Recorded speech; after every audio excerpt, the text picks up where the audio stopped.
আপনাদের সবাইকে আমার বেসিক ইলেকট্রনিক্স চ্যানেলে ওয়েলকাম। অনেক দিন যাবৎ আমার চ্যানেলে ভিডিও সময় স্বল্পতার কারণে ভিডিও আপলোড করতে না পারার জন্য আমি আন্তরিকভাবে দুঃখিত। এবার থেকে আমি চেষ্টা করব নিয়মিত ভিডিও আপলোড করার জন্য। আজকে আমাদের প্রধান আলোচ্য বিষয় হলো সোল্ডারিং। ইলেকট্রনিক্সের যে কোনো কাজে সোল্ডারিং অত গুরুত্বপূর্ণ একটি বিষয়। Parts PCB printed circuit board এ লাগানোর সময় যত দ্রুত সম্ভব সোল্ডারিংয়ের কাজ শেষ করতে হবে, কেননা অতিরিক্ত তাপে পার্টস নষ্ট হওয়ার সম্ভাবনা থাকে এবং কভার বা ট্রাক বা পরিবাহী পিসিবি উঠে যেতে পারে। এখানে আমি বোঝাতে চেয়েছি যে এটি একটি জেরো বোর্ড। এই বোর্ডে যদি আমরা সোল্ডারিং করি তাহলে আমাদের খুব সহজে তাড়াতাড়ি করে সোল্ডারিং সম্পন্ন করতে হবে, কারণ আমরা যদি অধিক সময় ধরে সোল্ডারিং করি তাহলে আমাদের এই যেই তামার যে কভারের যেই বারগুলো আছে এগুলো উঠে যেতে পারে, যার কারণে সোল্ডারিংটি হবে না। তাই আমাদের অতি দ্রুত সোল্ডারিং কাজ সম্পন্ন করতে হবে। সোল্ডারিং বলতে আমরা আসলে কি বুঝি? সোল্ডারিং শব্দে আবেদনিক অর্থ হলো জ্বালাই করা দুই বা ততোধিক পরিবাহী পদার্থ বা ধাতব পদার্থকে উত্তপ্ত সোল্ডারিং আয়রনের সাহায্যে সোল্ডার গলিয়ে সংযোগ করার পদ্ধতিকে বলা হয় সোল্ডারিংয়ে আমরা যে দুই বা ততোধিক পদার্থ ব্যবহার করব সেগুলো হলো সোল্ডারিং সীসা এবং টিন।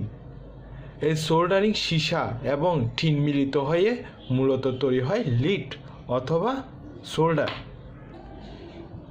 এটি আমাদের কাঙ্ক্ষিত লিড বা সোল্ডার। এটিকে অনেকে রাং হিসেবেও জানে।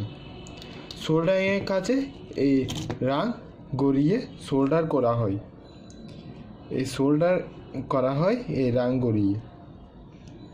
এটি ইলেকট্রনিক সোল্ডারিংয়ের একটি অতীব গুরুত্বপূর্ণ পার্টস। বাজারে এগুলো বিভিন্ন মানে পাওয়া যায়। এই সোল্ডারিং রাংগুলো বাজারে 100 গ্রাম নিতে পারে 150 থেকে 160 টাকার মধ্যে। এটি সিগমা কোম্পানির একটি রাং, খুবই ভালো, যেটি আমি সবসময় ব্যবহার করে থাকি আমার নিত্য প্রয়োজনীয় কাজে। আচ্ছা, সোল্ডারিং এর গুরুত্বপূর্ণ উপাদানসমূহ হলো সোল্ডারিং আয়রন এবং সোল্ডারিং রাং বা লিড। আমাদের দেখতে হবে সোল্ডারিং আয়রন। এটি মূলত একটি সোল্ডারিং আয়রন যেটি আমরা বিভিন্ন সোল্ডারের কাজে ব্যবহার করব। বাজারে এগুলো বিভিন্ন মানের পাওয়া যায়। এটি মূলত একটি 60 ওয়াটের একটি সোল্ডারিং আয়রন, যেটি 220 ভোল্ট সাপ্লাই এর মাধ্যমে চলে। এই সোল্ডারিং আয়রনটি বাজারে 150 টাকার মধ্যে পাওয়া যাবে। এটি কোয়ালিটি তেমন একটা খারাপ না, কম দামের মধ্যে এটি দিয়ে খুব ভালো কাজ করে। আর এখানে এই যে স্ট্যান্ডটি আছে এটি মূলত হলো সোল্ডারিং স্ট্যান্ড। এটির ওপর উত্তপ্ত সোল্ডারিং রাখা হয়, আর এখানে আমরা রাং রাখতে পারি বা রজন রাখতে পারি। আমরা যে সোল্ডারিং রাং অথবা লিড দেখলাম, এই রাং অথবা লিড দুইটি উপাদানের সাহায্যে তৈরি। এই দুটি উপাদান হলো 1 সীসা এবং 2 টিন। এই সোল্ডারিং লিডে 40% থাকে সীসা এবং 60% থাকে টিন। 40% সীসা ও 60% টিনের সমন্বয়ে গঠিত হয় সোল্ডারিং লিড বা সোল্ডারিং রাং। এই সীসার কারণে সোল্ডারিং আয়রন খুব সহজে খুবই অল্প তাপমাত্রায় এই সোল্ডারিং লিডকে গলিয়ে সোল্ডার করতে পারে।